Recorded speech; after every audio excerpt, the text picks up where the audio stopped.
하나님의 말씀은 누가복음 10장 1절부터 3절까지 말씀 보겠습니다. 봉독하겠습니다.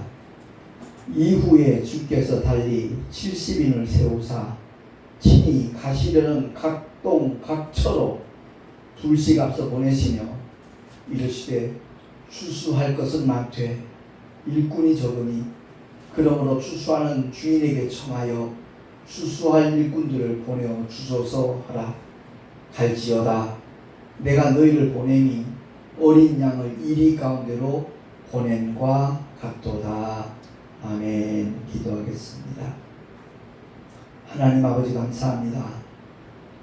오늘 주의 귀한 생명의 말씀을 들을 수 있는 복된 시간 주셨사오매 알아들을 수 있는 귀를 허락하여 주옵시고 그대로 순종하리라 결단하는 자들마다 실행할 수 있는 힘과 은혜와 능력을 주님 부어 주시옵소서.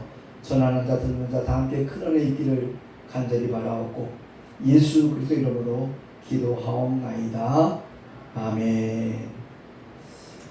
누구를 막론하고 빚을 진 사람의 소원은 다른 것 없습니다.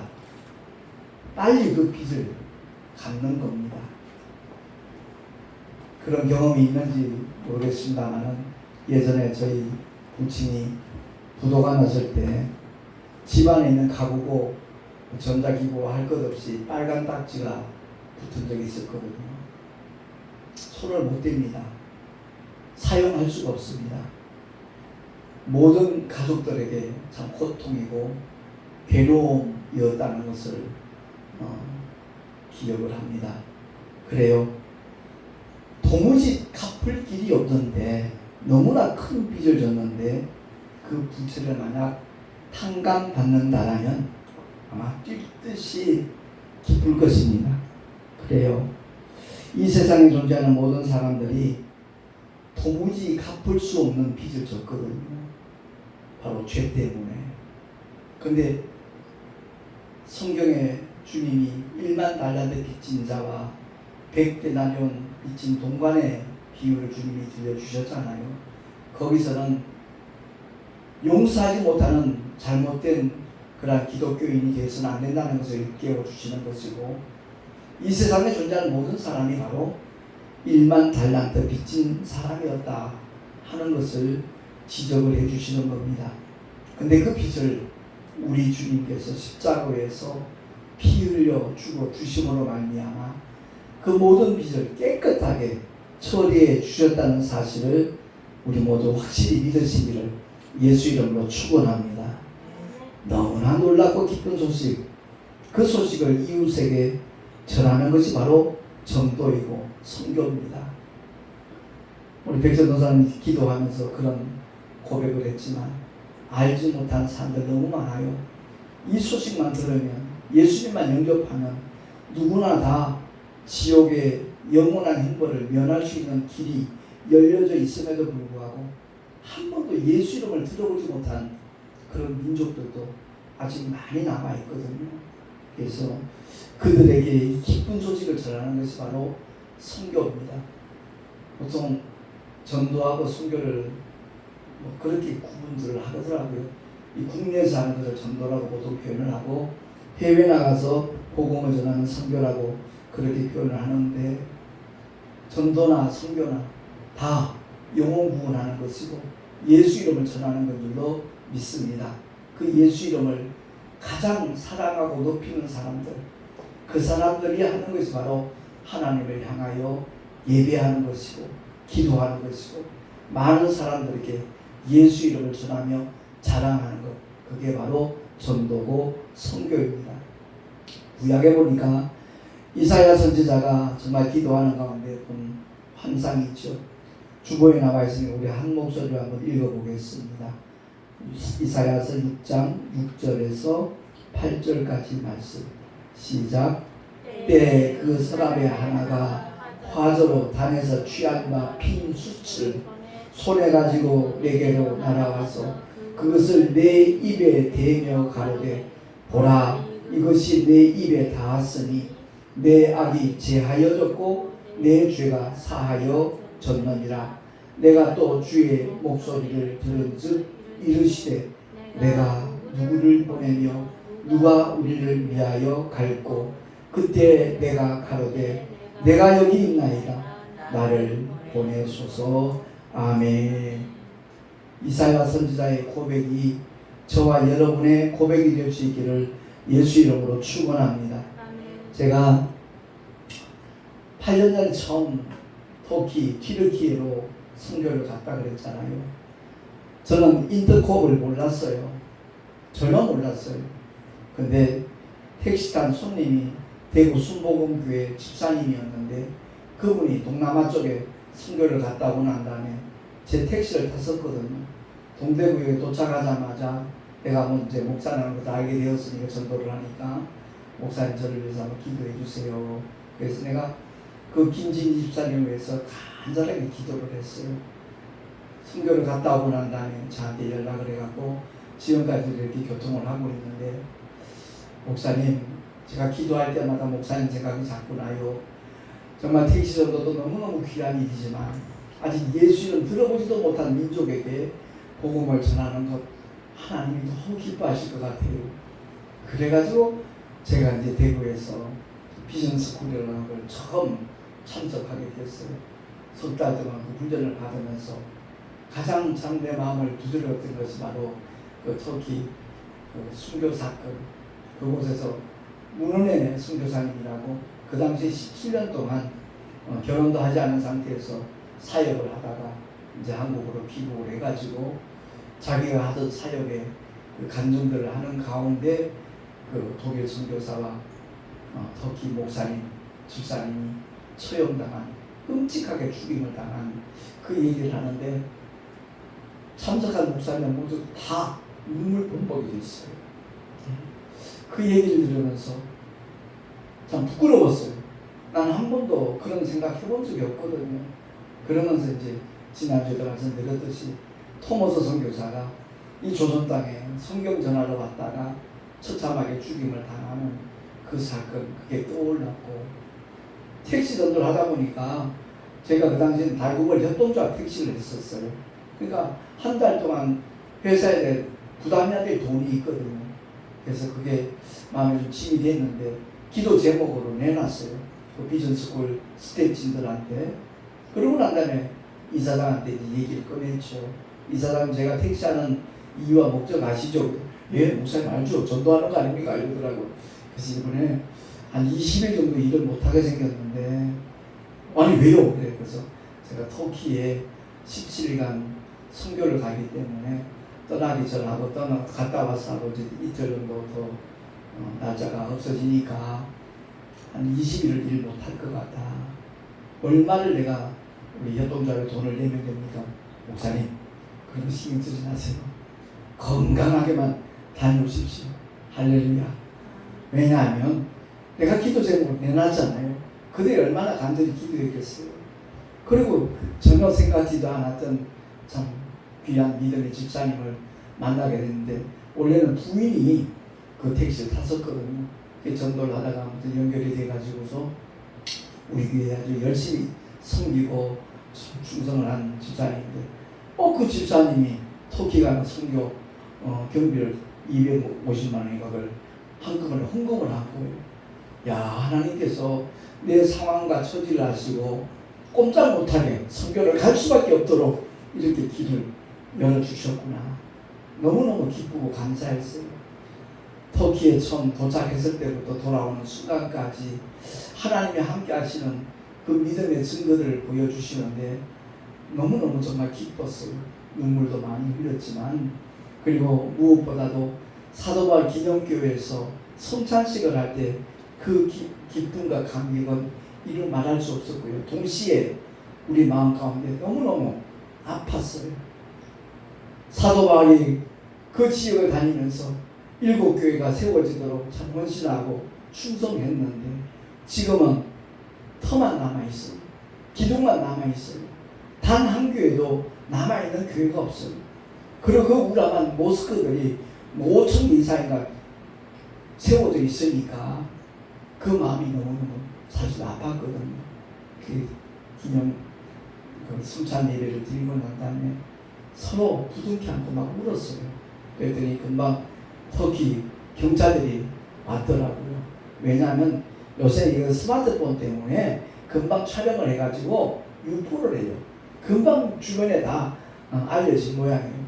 막 서로 울고 막 그러니까 무슨 큰 사건이 난 줄 알고 경찰들이 왔더라고요. 그래서 설명을 했죠. 우리는 한국에서 왔는데 사도발 기념교회에서 우리가 성찬식을 하면서 너무 하나님의 사랑과 은혜에 감사해서 감격해서 눈물을 흘리는 거니까 어떤 사고가 난 게 아니다 그랬더니 여행 잘 마치고 가라고 가더라고요. 그 영상이 주변에 쫙 퍼진 거예요. 그러다 보니까 선교하는 게 더 훨씬 더 쉬웠어요. 우리가 누구라는 것이 금방 주변에 알려지니까. 이전에도 말씀드렸지만 한 할머니가 길가에 의자에 앉아 있는 거예요. 그 옆에는 젊은 아주머니가 이제 옷을 파는 사람인데 그분이 설명을 해요. 이 할머니는 걷지를 못해가지고 이렇게 앉아 있다고. 그래서 우리 조가 3명이 이제 한 조거든요. 우리 함께 이분을 위해서 기도하자고. 우린 좀 하나님을 믿는 사람인데 기도해주고 싶다고. 기도해드려도 될까요? 아멘 그러더라고요. 그래서 우리 3사람 같이 손을 얹고 정말 간절하게 기도를 했어요. 기도를 기껏해야만 2분이나 했을까? 근데 이제 예수 그리스도 좀 축복하며 기도하옵나이다. 우리는 아멘 그러고 그분은 아멘 그러더라고요. 그러고 난 다음에 좀만 기다리라는 거예요. 그래서 그 바로 옆에 빌라로 올라가더니 양말 3켤레를 갖고 왔어요. 솔직히 그 질로 따지면 우리 한국교회 양말보다도 못해요.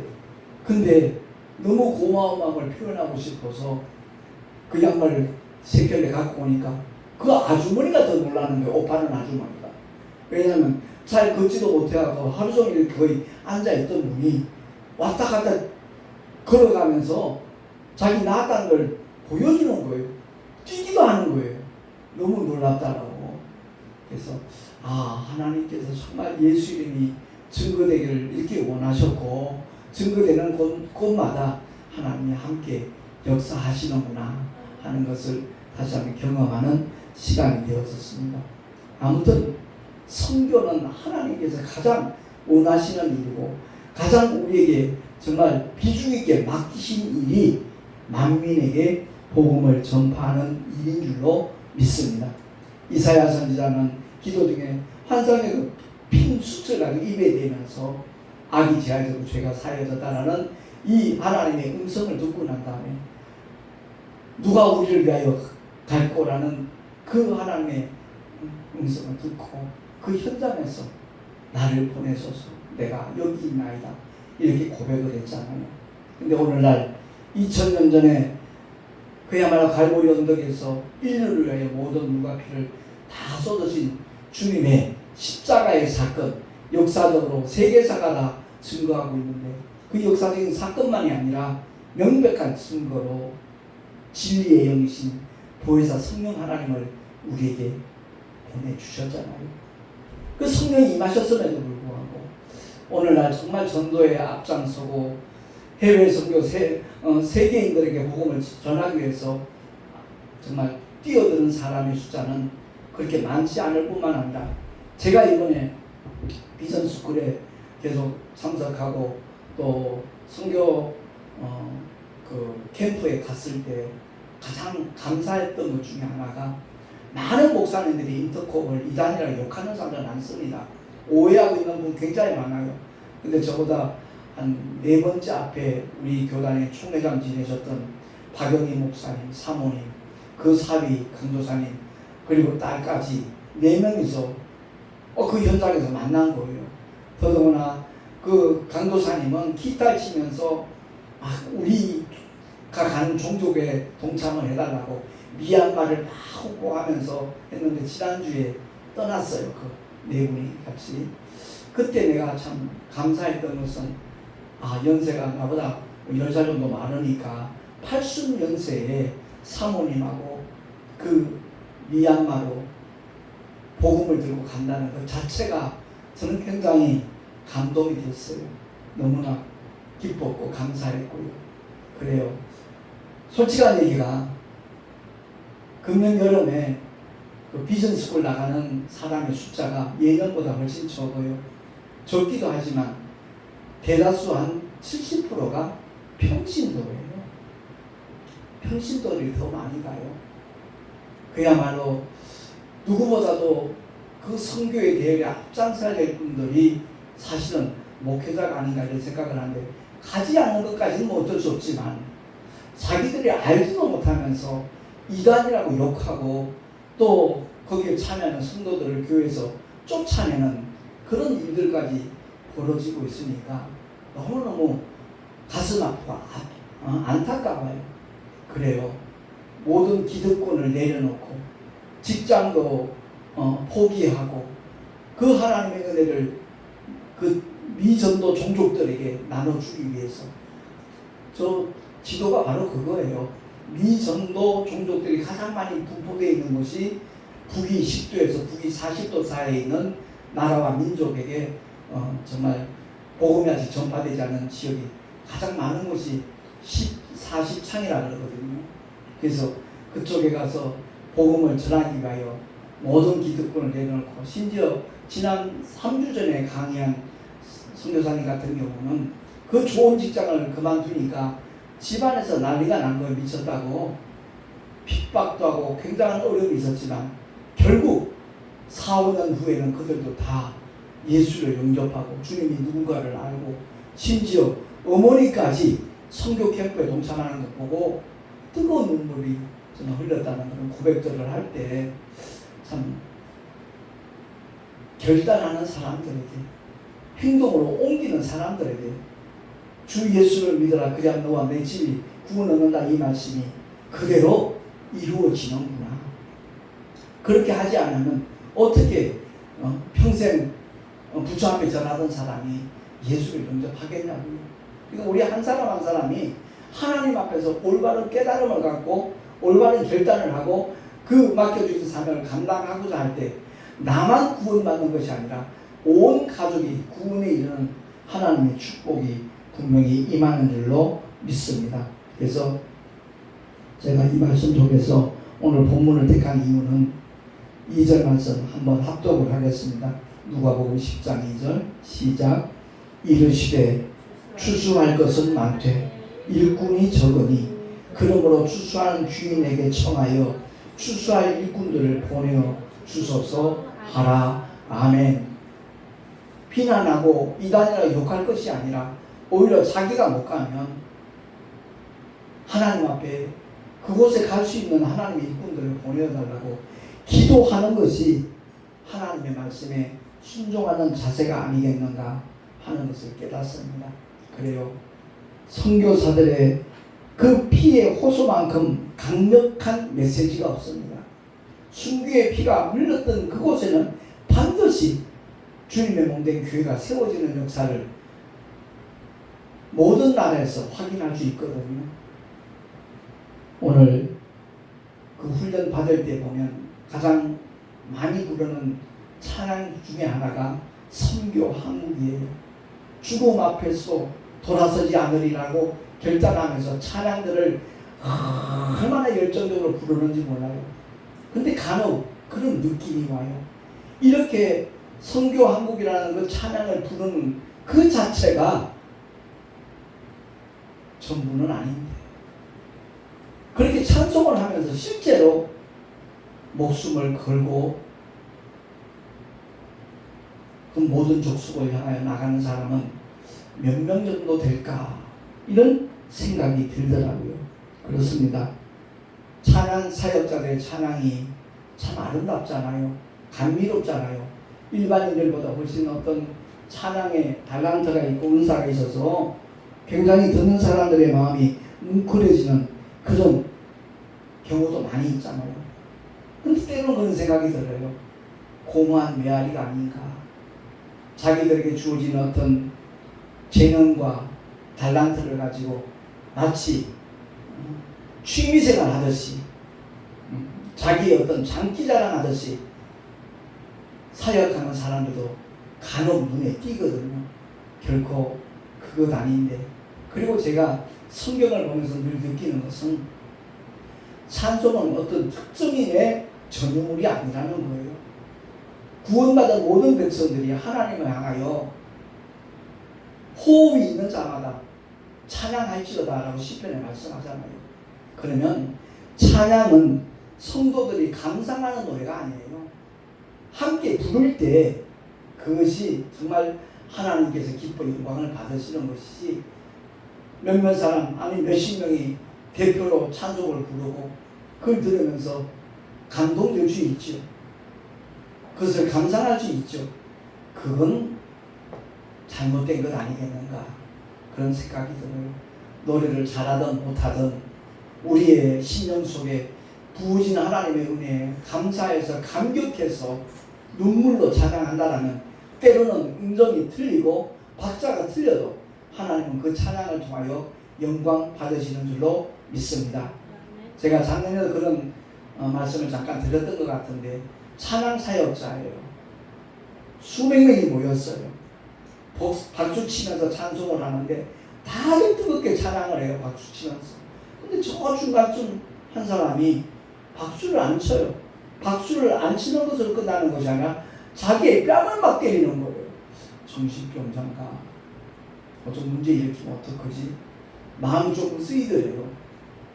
근데 찬양 집회를 다 마치고 난 다음에 이제 참석한 모든 그 성도들하고 인사를 나누는데, 자기가 궁금했던 그분이 나오는데 보니까 한쪽 팔이 없는 거예요. 그러니까 다른 사람은 손뼉치서 소리 내면서 찬양하지만 자기는 소리를 낼 수가 없어요.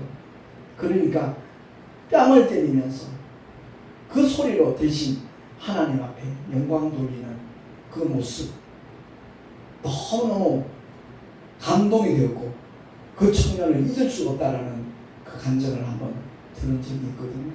그렇습니다. 찬양은 감상하는 거 아니에요.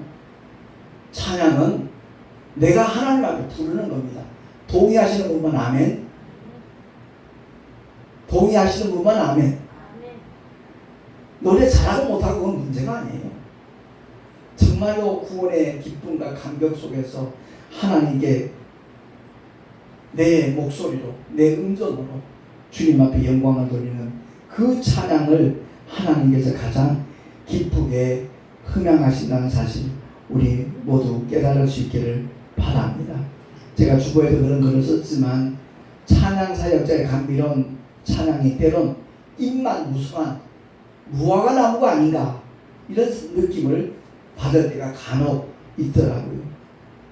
우리 모두가 다 이스라엘의 찬양 중에 거하시는 하나님이라고 구약에 말씀하셨듯이 우리 모두가 한 마음으로 한 목소리로 하나님을 향하여 찬송 부를 때 하나님께서 그 찬양을 통하여 영광 받으실 뿐만 아니라 삶의 현장에서 늘 함께 하시는 그 증거를 보여주시는 줄로 믿습니다.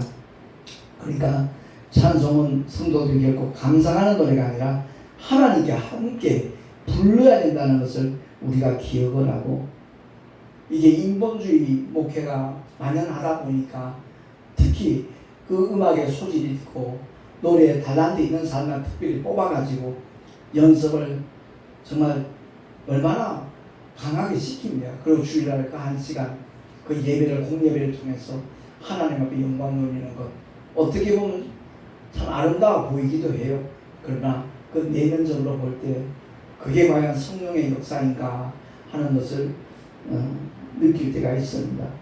분명히 우리가 알아야 될 것은 성교의 피가 뿌려진 나라와 민족마다 감동과 눈물의 찬송이 피어났다는 것 우리가 기억을 하고, 오늘 말씀을 통해서 주님 그렇습니다. 출소할 것은 많다.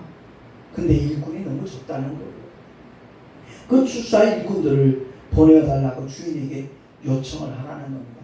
그리하면 성령께서 분명히, 그래서 이번에 제 37기 목회자 비전 스쿨 마치고 난 다음에 또 바로 이어서 제 38기를 이렇게 훈련생들을 모집을 하거든요. 제가 여기 인천 북지부에 참 감동되는 것 중에 하나가 그 스태프진들이 섬기는 모습도 너무 귀하고 아름다웠고요. 대구에서 경험했을 때하고는 조금 차원이 다르다 하는 것을 느끼거든요. 뿐만 아니라 지금 비전 수업을 끝난 지 2주, 3주밖에 안 됐는데 벌써 38기 훈련생이 12명이 추천이 되어 있더라고요. 그래서 정말 하나님께서 연약하고 부족하지만 복음을 사랑하고 그 영혼을 뜨겁게 구령하고자 하는 열정이 있는 믿음의 사람들 중에서 지금도 일하고 계시는구나 하는 것을 공감하게 되어집니다. 우리 모두가 다 주님 앞에 서는 날이 있어요. 반드시 서게 됩니다. 그리고 정산하게 될 거예요. 주를 위하여 내가 얼마만큼 헌신하고 희생하고 충성했는가, 거기에 따라서 우리의 상급은 결정이 되어지는 거거든요. 그래서 내가 이 세상 사는 날 동안에 내가 누릴 분깃을 내가 선택을 하는 거예요. 내가 결정을 하는 거예요. 내 힘은 한계가 있으니까. 그래서 더 기도하는 것이고, 그래서 더 성령의 역사하심을 사모하는 그런 모습으로 우리가 믿음의 길을 걸어가게 된다 하는 것을 경험하게 됩니다. 제가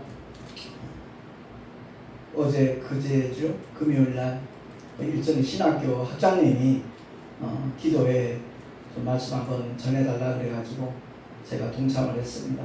한 30분 말씀을 나누면서 제가 그 목사님들이 그랬어요. 그 교단 총회장님, 부총회장님, 이런 목회를 오래 하신 분들도 같이 있는 자리이기 때문에 내가 설교하기 위함이 아니라 내 삶을 한번 나눠보기 위해서 사실 이 자리에 섰습니다. 그랬더니 모든 순서 마치고 난 다음에 굉장히 은혜 받았다고, 참 도전 많이 받았다고 그러면서 세계 선교를 위한 기도 선교사 클럽을 조직을 할 그런 계획을 갖고 있더라고요. 그래서 아마 8월쯤에 창립 총회를 아마 가지려고 생각을 하는 것 같아요. 큰 비전을 가지고, 큰 꿈을 가지고, 정말 세계 선교에 쓰임받기 위해서는 무엇보다도 기도로 준비되지 않으면 안 된다라는 그런 생각에서 아마 발족을 하려고 계획을 하고 있더라고요. 예배 마치고 난 다음에 저도 꼭 동참 좀 해달라고 그런 말씀을 하기에 아무튼 기도하겠습니다 라고 대답을 했는데, 그래요. 뜻있는 모임들도 많이 있어요.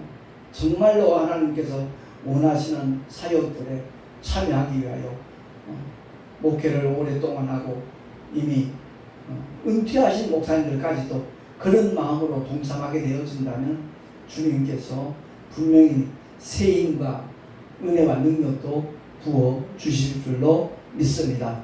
그러면서 목사님이 간증삼아 하신 말씀이니까 다음 금요일날 이제는 설교를 한 번 더 해주십시오라고 부탁을 하더라고요. 그래서 아무튼 고맙습니다. 기도로 준비하겠습니다 하고 헤어졌는데, 그래요. 낙원 인생 걸어가면서 과연 나는 무엇이 꿈이고 무엇이 소망이고 무엇이 내가 가진 비전인가 하는 것을 점검하는 가운데 이사야 선지자가 고백했듯이 나를 보내소서라고 요청을 했는데, 주님은 그 모든 공생애를 이루시기 위하여 이 땅에 오셔서 제자들에게 분부하신 기도의 제목 중에 하나가 추수한 일꾼들 보내어 주소서라고 기도하라는 겁니다. 그래서 우리 모두가 다 이번 제38기 목회자 비전석교회에 참여할 수 있는 하나님의 일꾼들을 보내어 달라고 우리 함께 기도해 주시기를 부탁을 드립니다. 어찌하든지 우리가 가는 그 발걸음이 어떠한 것인가 하는 것을 주님이 암시하셨어요. 3절 말씀 한번 더 합독을 하겠습니다. 시작. 갈지어다 내가 너희를 보내니 어린 양을 이리 가운데로 보냄과 같도다. 이 말씀의 의미가 뭐죠? 이리할 때 어린 양은 잡아먹혀야 돼요. 잡아먹혀야 돼요. 그리할 때 피의 역사가 나타나요.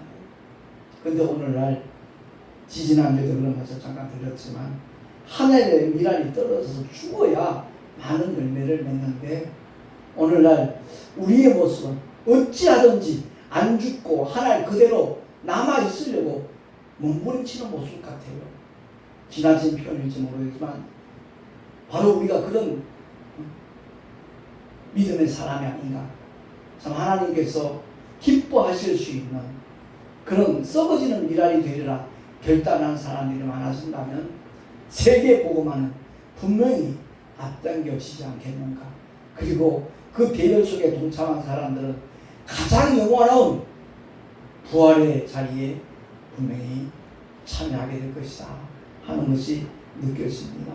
아무쪼록 우리 모두가 다 어떤 모양으로든지 하나님 앞에 쓰임받고 충성하는 하나님의 사람으로 살아갈 수 있기를 예수 이름으로 축원합니다. 기도하겠습니다. 하나님 아버지 감사합니다. 짧은 시간 주의 말씀을 우리가 상고해 봤습니다. 주님은 이 땅에 썩어지는 미랄로 죽기 위해서 오셨습니다. 그리하여 영원한 부활의 산소망을 믿는 모든 자들에게 이미 허락을 해 주셨습니다. 사망 곳에 깨뜨리시고 주님께서 분부하신 말씀은 만민에게 복음을 전파하라라고 말씀하셨습니다. 근데 간혹 어떤 교회는 우리 교인들만 휴거하면 된다라는 생각으로 거기에 매진하고 있고, 어떤 분은 만민에게 복음을 전파하라 그랬지만 자기 가정만 구원받으면 된다라는 그런 생각에 빠져 있는 사람들도 가끔 있습니다. 거룩하신 하나님 아버지, 정녕 하나님께서 우리에게 요구하시는 바가 무엇인가 바로 깨닫고 주님 맡겨주신 그 사명을 제대로 감당할 수 있는 은혜의 자리에 우리 모두가 나갈 수 있도록 복의 복을 더하시고 은혜 위에 은혜를 더하여 주시옵소서. 우리 구주 예수 그리스도 이름으로 기도하옵나이다. 아멘. 교회 소식 주보를 참고하시기 바랍니다. 16일 날 이번에 함께 비전스쿨에서 훈련받으신 윤원만 목사님이 섬기시는 교회에서 단기 선교팀 준비 기도회가 있습니다. 이제 이미 출발한 훈련사님도 많이 있고요. 앞으로 제가 제일 마지막 날 합니다. 7월 25일 날 출발하는데 그래서 우리 교회에서는 23일 날 10시에 목회자 MIT 그리고 준비 기도회가 있습니다. 이를 위해서 함께 기도해 주시면 대단히 감사하겠습니다. 드린 힘을 위해 흥건 기도하고 축도로 예배를 마치겠습니다. 하나님 아버지 감사합니다. 주님을 예배하며 11조와 헌물을 드렸습니다. 주일 헌금을 드렸습니다. 기쁘시게 흠양하여 주시고 이 예물이 쓰여지는 곳곳마다 생명의 역사가 나타나게 하여 주시옵소서. 삶의 자리에서 하나님이 함께 하시는 증거들이 보여지게 하시고 그 증거를 통하여 더 많은 사람들이 예수 믿고 구원받는 구원의 역사가 나타나게 하여 주시옵소서. 우리 구주 예수 그리스도 이름으로 감사하며 축복하며 기도하옵나이다. 아멘. 이제는 우리 주 예수 그리스도의 크신 은혜와 하나님 아버지의 영원하신 사랑하심과 보혜사 성령 하나님의 내주교통 인도하심과 축복하심이 나를 보내셔서 고백했던 이사야 선지자처럼 우리 모두가 주님 맡겨주신 사명 감당하기 위하여 영혼 구원을 위하여 앞장서리라 결단한 하나님의 사람들 머리 위에 그 가정과 자녀들과 경영하는 모든 일들과 삶의 자리 위에 또한 주께서 피로 감추고 세우신 주님의 모든 교회를 위해 지금으로부터 영원토록 함께 있을지어다. 아멘.